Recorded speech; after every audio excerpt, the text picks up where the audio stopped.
어떤 목사님께서 지난 목요일에 무슨 일이 있었죠? 우리 한국 축구 있었잖아요. 아내가 9시에 약속을 잡았다는 거예요.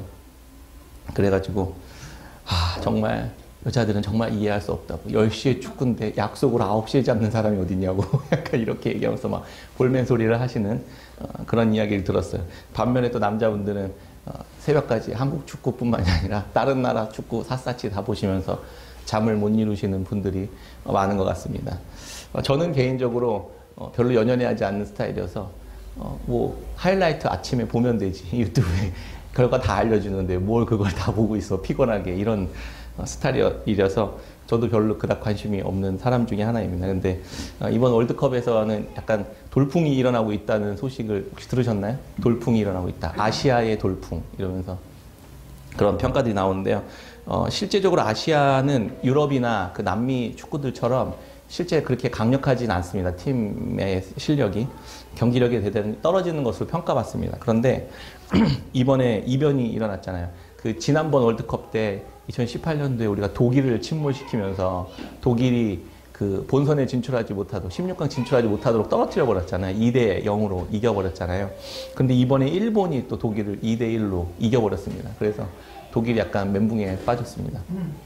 또 사우디아라비아가 세계적인 축구 스타 메시가 있는 그 아르헨티나를 또 2대 1로 이겼죠? 2대 1로 이겼나요? 2대 0으로 이겼나요? 이겼죠? 네, 역전해서 이겼습니다. 또 이란이 웨일즈를 또 이겼습니다. 이게 지금 계속 아시아에 돌풍이 일어나고 있는데, 이제 대한민국만 이기면 될 것 같은데 약간 불안불안한데, 우리 선수들이 잘해서 이 돌풍에 같이 가세해줬으면 좋겠다, 이런 생각을 했습니다. 재미있는 것은 이 두 번의 상황이 다 1점을 먼저 내준 상황에서 2점을 내서 역전을 한 경우라는 거예요. 이걸 보면서 순간 되게 재밌다, 이런 생각이 들었는데, 일본이 독일한테 이제 한 점 뒤지고 있다는 소식을 들었어요. 그래서 역시 당연하지, 지지, 이게 어떻게 이길 수 있겠어, 이렇게 생각하고 자고 일어났는데 다음날 2대 1로 역전을 했다는 소식을 딱 들었는데, 그래서 놀랐어요. 그래서 전반전에 지고 있다고 해서 게임이 지는 게 아니잖아요. 후반전이라는 것이 남아있고, 후반전에 더 많은 골을 넣으면 얼마든지 전체 경기를 다 이길 수 있는, 승리할 수 있는 것이구나라는 거를 다시 한번 또 새삼스럽게 깨달았습니다. 그러면서 야구도 그렇잖아요. 야구도 9회 말 투아웃이 세서 경기가 뒤집어지는 일들이 종종 많이 일어나기도 합니다. 우리 인생도 이와 마찬가지 아닐까, 이런 생각을 해보게 됐어요. 때로는 우리가 이렇게 좁게 보면, 그 당시의 상황만 보면 경기가 완전히 끝난 것과 같은 그런 상황에 놓인 것처럼 보일 때가 있잖아요. 좌절과 절망과 실패에 빠진 것처럼 느껴질 때가 있습니다. 그러나 우리의 인생이 어디에서 어떻게 뒤집어질지 아무도 모릅니다. 소망을 가지십시오. 인생의 후반전이 남아있습니다. 9회 말까지 가신 분들이 계신가요? 9회 말까지 계시면 소망을 가지십시오. 9회 말 투아웃에도 뒤집어지는 일이 있습니다. 하나님은 우리의 삶을 그렇게 하실 것이라고 약속하셨어요.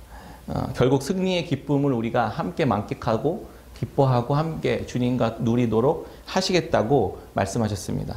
우리 인생이 거대한 하나의 큰 축구 경기처럼 볼 수 있다면, 그 순간순간들을 떠올려 보면 때로는 손흥민 선수가 양말이 찢어지기도 하고, 김민재 선수가 근육에 부상을 당하기도 하는, 그래서 이거 좀 큰일 났다라고 생각되는 그런 순간들이 있지만, 경기는 끝까지 가봐야 된다는 것입니다. 하나님께서는 우리들의 삶을 예수 그리스도의 십자가와 부활로 죄와 사망의 문제를 끝내버리셨다 라고 우리에게 계속해서 말씀하시고 있습니다. 그러나 여전히 우리는 이 사실을 잊어버리고 내 힘과 내 능력으로 수고하면서 이 경기를 승리로 이끌려는 인생을 우리는 힘겹게 내 힘으로 살아가고 있는 것이다. 이게 전도서가 이야기해주는 핵심적인 또 이야기 중에 하나가 아닐까라는 생각을 해보게 되었습니다. 오늘날 우리 시대의 사람들은 굉장히 열심히 삽니다. 여러분들도 열심히 사시죠? 아침 일찍 일어나서 밤늦게까지. 역사 이래로 이렇게 분주하고 바쁘게 달려가면서 살아갔던 시대는 그닥 많지 않았던 것 같습니다. 특히 우리 대한민국의 문화는 더 많이 그런 것 같아요. 그냥 2배는 더 빠르게 달리면서 사는 문화인 것 같습니다. 그래서 굉장히 많은 발전과 성장들을 이루어냈어요. 그런데 그 결과는 최근 10년 동안 임상 환자 증가율 1위가 어느 학과인 줄 아세요? 의학과 중에서 정신건강의학과가 굉장히 많이 폭증한 1등으로 많이 폭증한 그 분야였다고 해요. 그래서 공황장애나 우울증이나 조울증 같은 증상들을 보이는 사람들이 너무나 많아졌다고 그렇게 기사를 보았습니다. 신체적으로 정신적으로 소진되고 피로감을 느끼는 상태를 번아웃 증후군이라고 하더라고요. 그런데 이때 이게 만성적인 업무 스트레스로 인해서 에너지가 소진되고 고갈되는 느낌을 받고 또 일에 대한 굉장히 큰 심리적인 압박과 부정적인 생각이나 냉소적인 생각들 그리고 직무 효능 감소 등의 증상을 보인다고 합니다. 들으시면서 딱 나인데? 약간 이런 생각. 다들 그렇게 생각하시고 딱 나인데? 지금 나 번아웃 증후군인 것 같은데? 저도 이걸 기사를 보면서 딱 나인데? 이런 생각을 했어요. 애쓰고 수고했지만 결국 남는 것은 없는 것 같은 그런 공허하고 허무하고 무의미한 인생을 보내는 것 같다는 생각이 우리 안에 굉장히 많이 있습니다. 순간순간 떠오르죠. 이게 오늘날 현대인들의 모습이라는 생각을 해보게 되었습니다. 이런 모습이 비단 오늘날의 문제만은 아닌 것 같아요. 전도서의 기자는 동일한 마음의 고백을 수백 년 전에, 수천 년 전에 있었던 그 이야기들을 동일하게 우리에게 해주고 있습니다.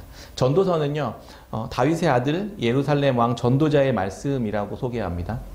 우리는 보통 다윗의 아들 솔로몬이 지은 책이다 이렇게 알고 있잖아요. 근데 학자들의 최근의 연구의 결과에 의하면 솔로몬이 지은 책이 아니고 한 BC 3세기경에 다른 저자가 있었을 것이다. 이 코헬렛이라는 다른 전도자라는 말이거든요. 다른 이 기자가 있었을 것이다 이렇게 이야기하긴 하는데 전도자 솔로몬이 지었든 그렇지 않든 저는 이렇게 생각해 보니까 사실 그게 큰 의미는 없어요. 우리가 이제 이 전도서의 이야기, 하나님의 말씀의 이야기를 듣는 데는 전혀 지장이 없기 때문에 저는 이 솔로몬이라고 생각하는 게 더 편한 것 같아요. 그래서 그냥 그렇게 믿기로 했습니다. 왜냐하면 전도서를 읽다 보면 이게 솔로몬이 했구나라는 그런 암시들을 굉장히 많이 우리에게 주거든요. 그래서 그냥 그렇게 저는 받아들이기로 했습니다. 아무튼 크게 어려운 건 아닌데 이 전도자, 이 솔로몬은 이렇게 이야기합니다. 다짜고짜 너무 잘 아시는 말씀이죠. 결론처럼 보이는 전도서의 유명한 말을 툭 던져놓고 시작합니다. 1장 2절이에요. 2절, 3절, 4절까지 우리 같이 한번 읽어볼까요? 1장 2절부터 4절까지 시작. 전도자가 이르되 헛되고 헛되며 헛되고 헛되니 모든 것이 헛되도다. 해 아래서 수고하는 모든 수고가 사람에게 한스는 가고 한스는 못해 땅은 영원히 있도다. 아멘. 이 사람은 그냥 평범한 사람이 아니라 하나님의 백성이 이스라엘 백성들에서의 왕이 했었던 이야기거든요. 온 세상에 그 당시에 모든 지혜를 다 알고 있었던 그 사람의 이야기예요. 전도서 1장 12절에 보면 이렇게 이야기합니다. 나 전도자는 예루살렘에서 이스라엘 왕이 되어 마음을 다하며 지혜를 써서 하늘 아래에서 행하는 모든 일을 연구하며 살핀즉 이는 괴로운 것이니 하나님이 인생들에게 주사 수고하게 하신 것이라. 내가 해 아래에서 행하는 모든 일을 보았노라. 보라, 모두 다 헛되어 바람을 잡으려는 것이로다. 아멘. 들으면 무슨 생각이 드십니까? 인생 헛된 거구나. 진짜 별거 없는데 아무것도 아니구나. 이런 생각을 하잖아요. 전도서에서 헛되다라는 의미로 번역된 단어가 헤벨이라는 단어거든요. 이런 단어는 이런 표현들이 담겨져 있어요. 그냥 단순히 헛되다라고 번역했는데 이 안에는 굉장히 그 회의주의적이고 허무하고 약간 그런 의미들이 이 헤벨이라는 단어 안에 다 들어있어요. 거기에는 헛되다, 바람을 쫓으려는 것이나 잡으려는 것이라는 의미도 있고요. 공허하다, 발견할 수 없다, 알 수 없다, 찾거나 도달할 수 없다, 지식이 없다라는 뜻이 헤벨 안에, 헛되다라는 거 안에 다 이렇게 함축되어 있는 의미들이라고 볼 수 있습니다. 그래서 이 왕이, 한 나라의 왕이 생각해 봤어요. 그리고 국책 사업을 하나 만듭니다. 그래서 레포트를 작성합니다. 온 나라의 그 지혜자들, 수재들을 다 모아서 돈을 투입해서 모든 정보를 다 수집합니다. 그리고 인생이란 무엇인가 라는 연구의 최종 결론을 이렇게 발표한 거예요. 해 아래에서 행하는 모든 일은 모두 다 헛되어 바람을 잡으려는 것이더라. 이게 이 레포트, 국책사업 레포트의 결론이었습니다. 애쓰고 노력하고 수고한 모든 인생의 그 열심들이 다 허무함으로 끝나더라라는 것이에요. 이걸 뭔 근거로 이렇게 결론을 내렸을까요? 일단 세상의 원리를 살펴봤더니 돌고 돌더라는 것이에요. 돌고 돌더라. 전도서 1장 4절에 한 세대는 가고 한 세대는 오되 땅은 영원히 있도다. 해는 뜨고 해는 지되 그 떴던 곳으로 빨리 돌아가고 바람은 남으로 불다가 북으로 돌아가며 이리 돌며 저리 돌아 바람은 그 불던 곳으로 다시 돌아가고 모든 강물은 다 바다로 흐르되 바다를 채우지 못하며 강물은 어느 곳으로 흐르든지 그리로 연하여 흐르느니라. 그렇죠? 우리가 이 자연의 상황들을 이렇게 살펴보면 이게 돌고 돌잖아요. 돌고 돌아요. 다시 원래 있었던 자리로 돌아가고. 우리는 어디서 왔다가 어디로 가는 걸까? 이런 질문들을 해볼 때 수십 년, 수백 년 흐르면서 사람이 태어났다가 다음 세대가 또 떠나고 그 다음 세대가 또 다시 태어나며 또 떠나고 이것들이 이제 반복되는데 문제는 땅은 그대로 있더라는 거예요, 거기에. 이 앞에 상가에 보면은 제가 어렸을 적부터 있었던 아파트와 상가들이 있습니다. 거기에 이렇게 보면 그때 거기에 사셨던 어르신들은 다 세상을 떠나셨을 거고 저는 어느새 중년의 나이를 접어들었어요. 우리 아이들은 그 동네에서 또 같이 놀면서 또 이렇게 세대는 또 가고 또 가겠죠. 이걸 보면서 전도자는 아, 허무하다, 헛되다, 약간 이렇게 생각했다라는 거예요. 전도자는 깨닫습니다. 아, 세상은 이렇게 돌고 도는 것이구나. 유행도 돌고 돕니다. 해 아래 새 것이 없잖아요. 그런데 오늘날 첨단 기술의 발전과 이런 성장으로 과거에는 보지 못했던 것들, 새로운 것들 많이 우리 보고 있잖아요. 그런데 이제 전도자가 이야기하는 것은 그런 이야기는 아닌 것 같아요. 스마트폰이 있어서 온라인으로 이렇게 멀리 떨어져 계신 분들과 우리 함께 예배를 또 함께 드릴 수 있고 나 대신에 운전해주는 자율주행, 인공지능 이제 자동차도 등장해 가고 있습니다. 이런 것들이 좀 새 것일 수 있겠죠. 그러나 이 전도자가 말하고 싶은 것은 본질적인 원리나 그 근원적인 이 메커니즘은 하나도 변한 게 없다라는 거예요. 근데 우리가 궁금한 게 있으면 스마트폰을 꺼내서 이제 물어보잖아요. 왕은 다 해봤던 거예요. 야, 이거 뭐냐? 물어보면 바로 그 정보가 정답이 알려져. 신하들이 그걸 알아가서 갖고 옵니다. 그냥 어디 가고 싶으면 내가 운전하지 않아요. 밑에 있는 사람들이 알아서 다 운전해서 목적지에 데려다 줍니다. 그 일들을 이미 다 했었던 거라는 거예요, 우리는. 근데 그것들이 다시 반복되고 또 새로운 모습으로 옷 입고 나타나는 것일 뿐이라는 거예요. 그래서 본질적인 것은 달라지지 않더라. 그 근원적인 것은 달라지지 않더라. 그 본질은 인간의 욕망이더라는 겁니다. 전도서 1장 8절입니다. 모든 만물이 피곤하다는 것을 사람이 말로 다 말할 수는 없나니 눈은 보아도 족함이 없고 귀는 들어도 가득 차지 아니하도다. 계속 보아도 만족함이 없습니다. 계속 들어도 차오르지 않습니다. 가져도 채워지지 않고 늘 공허하다. 이게 더 변하지 않는 본질이라는 거예요. 다른 사람들을 내가 부려도 행복하지 않고 편하지 않더라는 겁니다. 전도자는 그래서 크게 두 가지 이유로 인생의 허무함에 대해서 이야기합니다. 허무하고 공허하고 헛되다라고 이야기합니다. 첫 번째는 아무리 소유예요, 소유. 아무리 소유하고 채워도 우리의 마음을 만족시킬 수 없더라는 거예요. 두 번째는 그저 안개처럼 인생은 다 사람들의 기억 속에서 잊혀져 가는 존재더라라는 겁니다. 이것을 알기 위해서 전도자가 지혜를 동원해서 구체적으로 알아본 내용들을 하나하나씩 설명해 주는 게 이제 1장 후반절 12절부터 이후의 이야기들입니다. 어떻게 하면 내 인생이 만족하고 기쁠 수 있을까?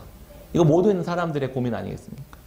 그런 걸 생각하다가 소유를 많이 해보자고 생각합니다. 그래서 전도서 2장 4절 이후부터 11절까지는 온갖 소유들을 늘려보는 모습들이 나와요. 그래서 사업을 크게 벌여봅니다. 집도 짓고 포도원도 만들고 동산과 과원을 만들어서 나무도 수도 없이 심어봤습니다. 그래서 그걸 관리하기 위해서 연못도 파고 물을 대야 되니까 연못도 파고 사람들, 종들도 사서 갖다 배치합니다. 노비들을 사들이고 종들 늘려 소떼와 양떼들도 늘려봅니다. 다 많이 가져와 봤습니다. 은과 금을 산처럼 쌓아놓아 봤습니다. 노래하는 가수들도 옆에 두어보고 처첩들도 많이 두어봤습니다. 그리고 전도서 저자는 이렇게 고백합니다. 2장 10절입니다. 무엇이든지 내 눈이 원하는 것을 내가 금하지 아니하며 무엇이든지 내 마음이 즐거워하는 것을 내가 막지 아니하였으니 이는 나의 모든 수고를 내 마음이 기뻐하였습니다. 이것이 나의 모든 수고로 말미암아 얻은 몫이로다. 그 후에 내가 생각해 본즉 내 손으로 한 모든 일과 내가 수고한 모든 것이 다 헛되어 바람을 잡는 것이며 해 아래에서 무익한 것이로다. 아멘. 다 해봤더니 아까 읽었죠. 강물들이 계속해서 바다를 향해 흘러들어가면 채워도 바다는 넘치지 않아요. 만족하지 못합니다. 그리고 물들은 계속해서 흘러들어가더라도 바다는 계속 유지되더라는 거예요. 우리의 인간의 욕망들과 그 욕심들이 만족을 위해서 계속 채워봐도 채워지지 않더라는 것이에요. 그게 인생이 가지고 있는 허무함의 근원이라는 것입니다. 나를 위하여, 왕이니까 나를 위하여 만들고 쌓고 가꾸고 가져보았습니다. 다 채워봤습니다. 그러니까 이걸 막아보지 않았던 거예요. 다 한번 끝까지 한번 해보자. 이렇게 생각해보고 해봤던 거예요. 그랬더니 바람을 잡으려는 것과 같더라. 이런 생각이 들더라는 거예요. 바람 한번 잡아보셨습니까? 바람? 제가 모래를 이렇게 허무한 것들 이야기할 때 모래를 이렇게 쥐면 이렇게 다 빠져나간다 이런 이야기는 들었어도 바람을 잡으려고 한다는 사람 이런 이야기는 좀 못 들어본 것 같아요. 모래는 그래도 이렇게 쥐어지기라도 하지 바람은 그거 자체가 정말 너무 어이없는 행동 아닙니까? 해 아래서 하는 모든 나의 기쁨과 즐거움을 위한 소유를 얻기 위한 수고들이 모두 다 헛되고 무익한 것이다. 바람을 잡으려는 행동과 같다라고 전도서 이 지혜자는 이야기하고 있는 것입니다. 전도서 2장 21절에는 이렇게 또 이야기합니다. 어떤 사람은 그 지혜와 지식과 재주를 다하여 수고하였어도 그가 얻은 것을 수고하지 아니한 자에게 그의 몫으로 넘겨주리니 이것도 헛된 것이며 큰 악이로다. 내가 다 수고해서 가져봤더니 많이 채우고 다 가져봤더니 열심히 그거를 채우기 위해서 수고만 하고 떠나고 그렇게 채워진 것들, 만들어진 것들을 다른 사람들이 누리더라는 거예요. 그러니까 인생이 허무하죠. 그러면 지혜자는 이야기합니다. 그러면 지혜를 한번 더 많이 가져보는 건 어떨까? 보이지 않는 것, 물질적인 것이 아니라 보이지 않는 것, 영적인 것, 지성적인 것들을 한번 채워보면 어떨까? 이런 생각을 해봅니다. 2장 16절이에요. 같이 한번 읽어볼까요? 2장 16절. 시작. 지혜자도 우매자와 함께 영원하도록 기억함을 얻지 못하나니 후일에는 모두 다 잊어버린 지 오래일 것임이라. 오라 지혜자의 죽음이 우매자의 죽음과 일반이로다. 아멘. 지혜를 가져도 못 가진 자와 크게 다를 바 없다라는 결론을 내렸습니다. 왜 그러냐면 이 사람도 잊혀지기 때문이라는 거예요. 자기도 그 지혜자도 잊혀지기 때문이다. 그래서 그게 허무한 것이다. 이렇게 이야기합니다. 얼마나 유명한지 대단한지 지혜로운지 관계없이 그것보다 더 대단하고 더 유명한 사람들이 또 나와서 그 유명한 사람들을 지워버립니다. 그리고 그 사람들은 모두 사람들의 기억 속에서 사라져 버린다는 것. 비틀즈 혹시 아시나요? 비틀즈 한 시대를 풍미했던 4인조 락그룹 아닙니까? 그런데 거기에 이제 뭐 폴 메카트니와 존 레논 이런 사람 되게 유명하잖아요. 그렇죠? 그러니까 이름만 들어도 아는 사람들. 그런데 이들이 정말 대중음악의 역사상 정말 최고의 록밴드라고 지금까지도 인정받고 있는 그 전설 같은 존재들이라고 합니다. 1960년대의 비틀즈는 정말 전 세계적으로 어마어마한 인기를 누렸다고 합니다. 사실 저는 그때 없어가지고 잘 모르거든요. 그런데 이제 영상들, 남아있는 영상들이 이렇게 보면은 정말 어마어마한 것 같아요. 그 가는 곳마다 정말 장사진을 이루고 그 유명과 인기가 정말 하늘을 찌를 것 같았었습니다. 지금의 BTS 정도 좀 될까요? 그거보다 어떻게 좀 더 했었나요? 아니면 BTS 정도 되나요? 잘 모르겠어요. 아무튼 어마어마했던 분이에요. 사실 저도 그렇게 막 음악에 별 관심이 없어서 잘 알지는 못해요. 근데 요즘에도 음악 좋아하시는 분들에게는 이게 엄청난 분들이라고 이렇게 알려져 있어요. 그런데 그 중에서 비틀즈의 보컬이었고 천재적인 싱어송라이터이자 뮤지션이었던 이 존 레논, 리드 보컬이었죠. 그 존 레논은 대중들의 인기의 최절정에 있을 때 이런 이야기를 했습니다. 기독교 신앙은 사라질 것이다.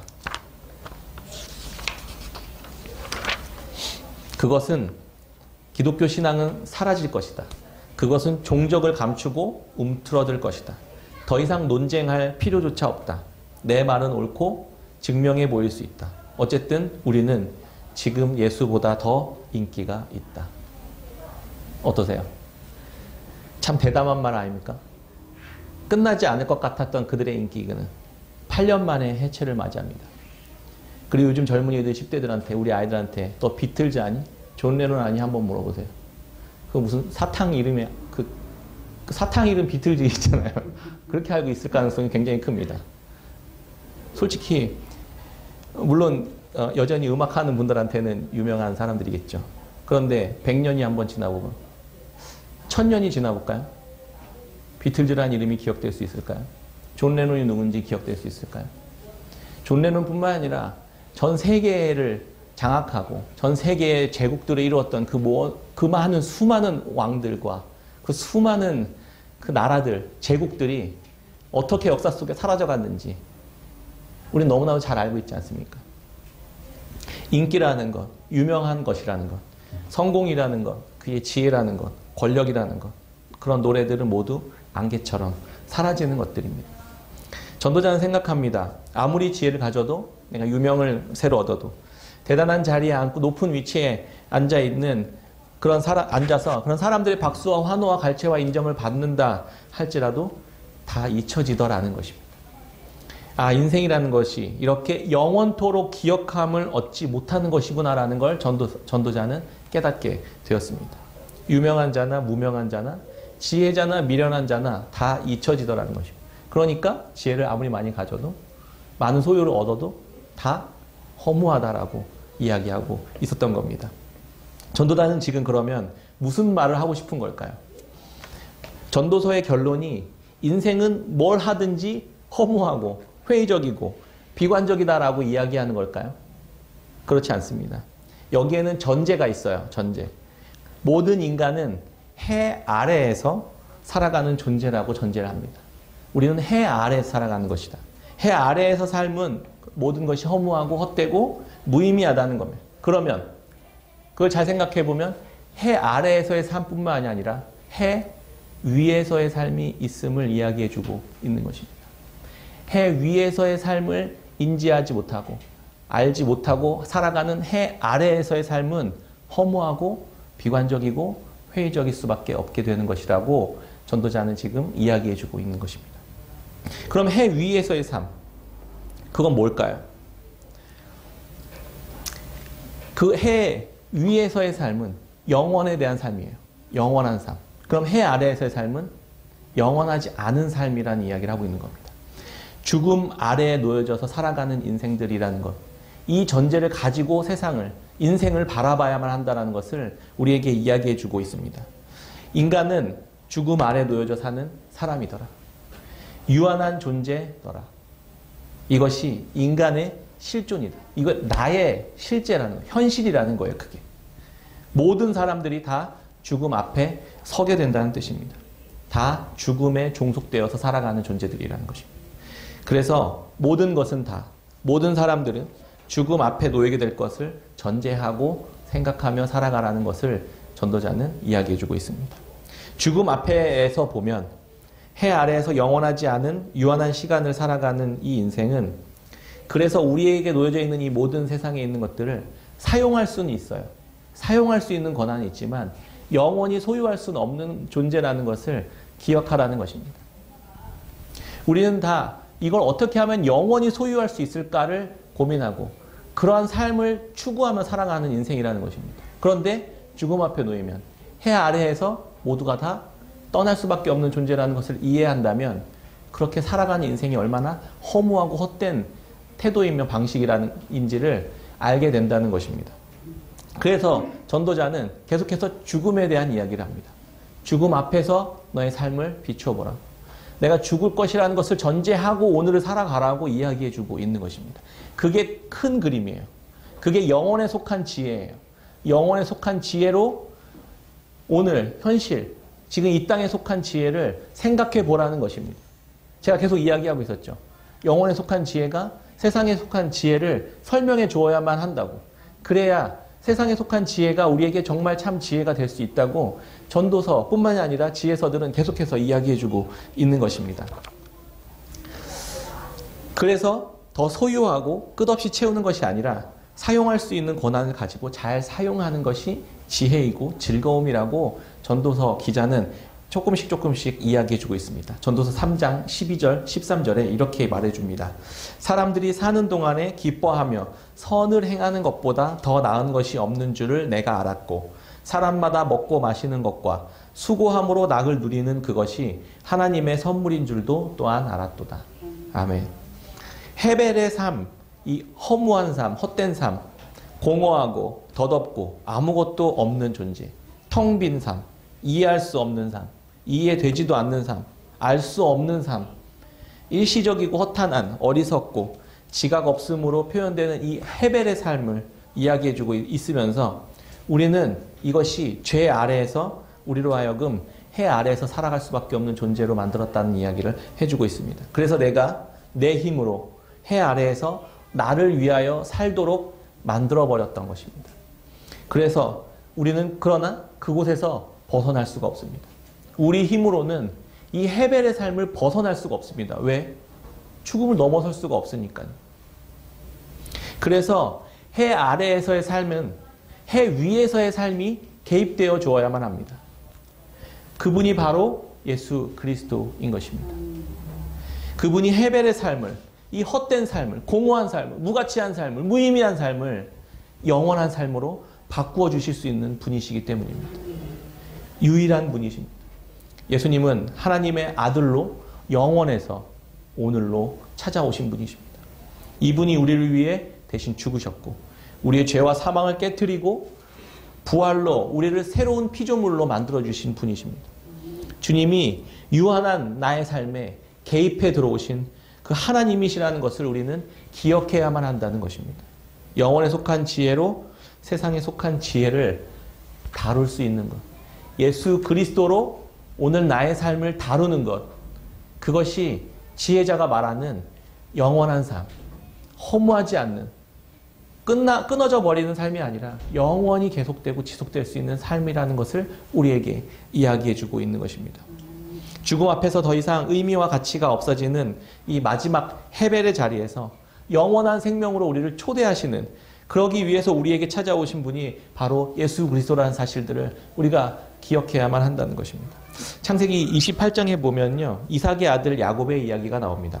그의 형 그 에서의 장자권을 그의 어머니와 함께 쿵짝쿵짝해서 거짓말로 뺐잖아요. 그리고 죽임 당할까봐 두려워서 이제 도망치는, 다 놓고 도망쳐버리는 그런 상황들을 알려주고 있습니다. 그렇게 야곱이 외삼촌 댁으로 도망가는 그 장면이 28장에 나오는데 그 중간에 루스라는 지역에서 잠시 쉬게 됩니다. 근데 이제 잘 아시죠? 여기에서 그 하나님 그 사닥다리가 그 하늘로 오락내락하면서 천사들이 오가는 것들을 본 그 장면. 거기가 바로 28장인데요. 그 위에 서서 하나님께서는 그에게 이렇게 이야기해 줍니다. 내가 누워있는 그 땅을 내가 너와 내 자손에게 주리라. 이렇게 말씀하십니다. 그는 목숨만 간신히 피해서 사기치고 도망치고 있는 중이었습니다. 가진 것도 하나 없고 모든 것을 다 잃어버린, 거짓말해서 사기쳐서 그렇게 도망치고 있는 중이었습니다. 그의 인생의 앞날은 두려움과 막막함 뿐이었습니다. 이게 지금 내 인생이 지금 어떻게 펼쳐질지 아무도 알 수 없는 상황이었습니다. 그리고 가진 것도 하나도 없었고 미래에 대한 소망도 없었습니다. 그때 그런 하나님은 그런 야곱에게 찾아오셔서 그의 삶에 개입하시고 약속하십니다. 창세기 28장 14절 15절에 내 자손이 땅의 티끌같이 되어 내가 서쪽과 동쪽과 북쪽과 남쪽으로 퍼져갈 것이며 땅의 모든 족속이 너와 내 자손으로 말미암아 복을 받으리라. 내가 너와 함께 있어 내가 어디로 가든지 너를 지키며 너를 이끌어 이 땅으로 돌아오게 할지라. 내가 내게 허락한 것을 다 이루기까지 너를 떠나지 아니하리라 하신지라. 하나님께서 이 야곱에게, 완전히 절망의 한복판에 빠져있는 이 야곱에게 직접 찾아오셔서 뭐라고 하시냐면 내가 내 자손이 땅에 티끌같이 되도록 너에게 부어주겠다. 이렇게 이야기합니다.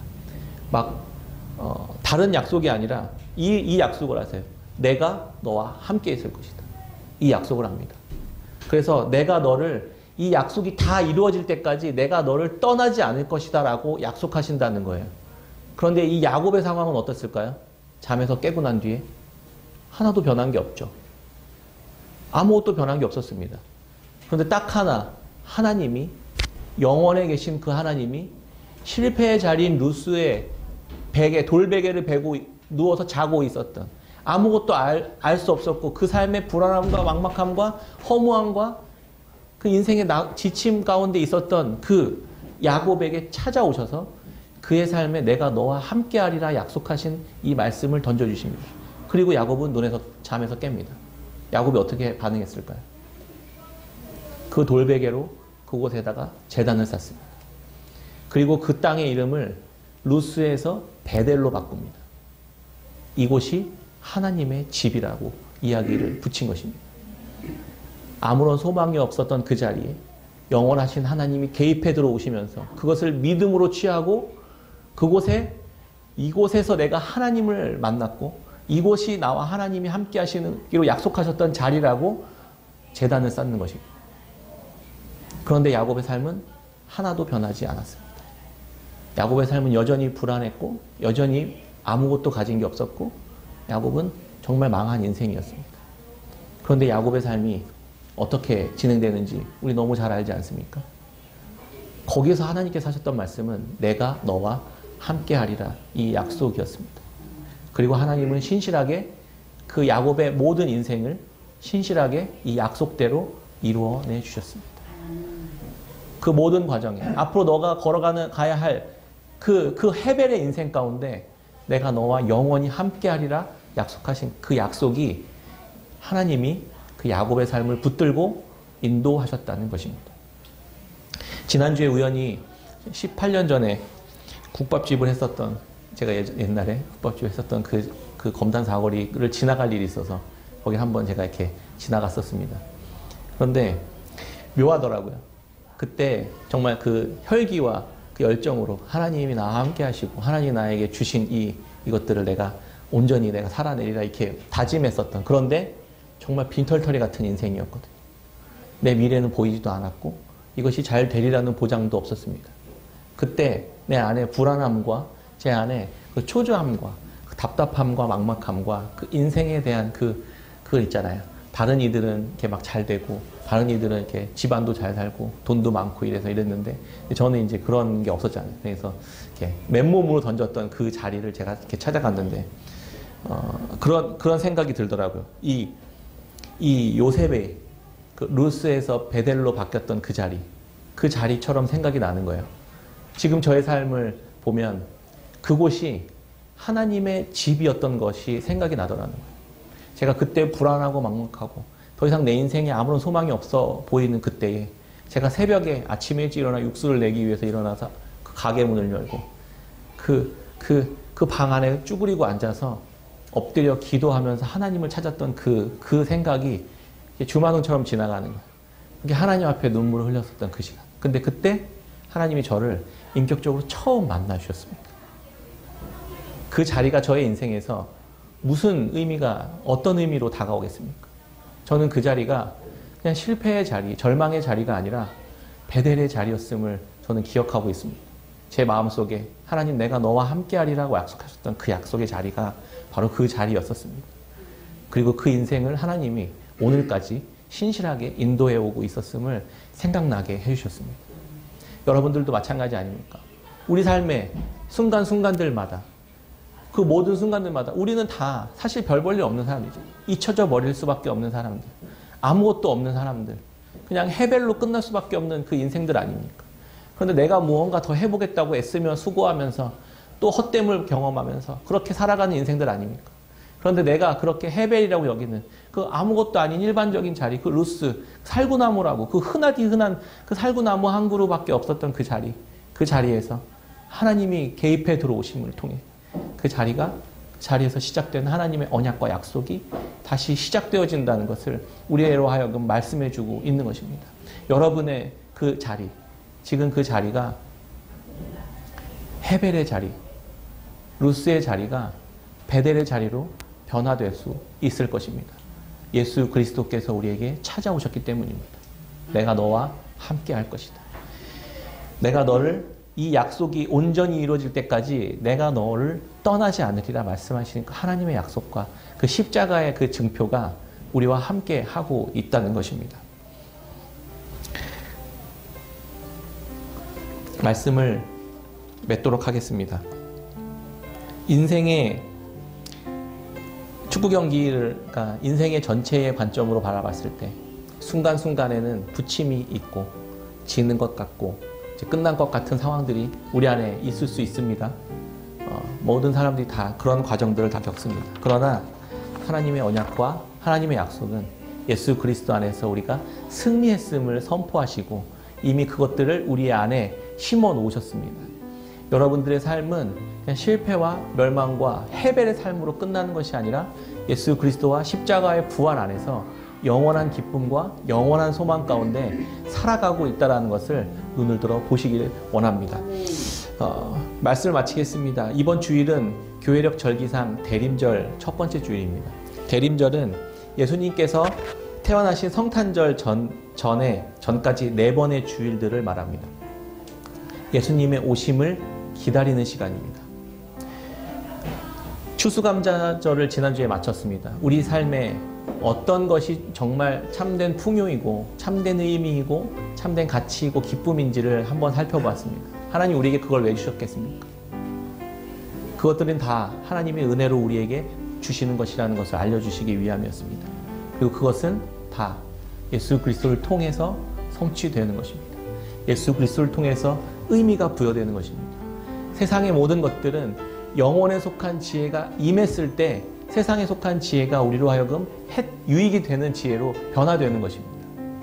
그렇게 우리의 삶은 이제 예수 그리스도께서 찾아오셔서 이 헤벨과 같은 인생 가운데 이 베델과 같은 인생으로 우리를 새롭게 하실 이 기대와 소망으로 대림절들을 맞이하셨으면 좋겠습니다. 예수 그리스도께서 우리에게 도대체 어떤 약속과 어떤 일들을 우리에게 해주셨고 이것들을 어떻게 성취해 내실지를 우리가 소망함으로 기대하는 그러한 대림절 네 번의 주일이 되었으면 좋겠습니다. 그래서 우리 안에 예수 그리스도께서 오시는 성탄을 맞이할 때 우리 안에 내가 내 힘으로 이루는 것이 아니라 하나님께서 모든 것을 이루시고 하나님께서 이 모든 약속들을 성취해 내시리라는 것을 우리가 믿음으로 확인하고 함께 기뻐하는 저희들의 삶, 우리의 복된 삶 되었으면 좋겠습니다. 아멘.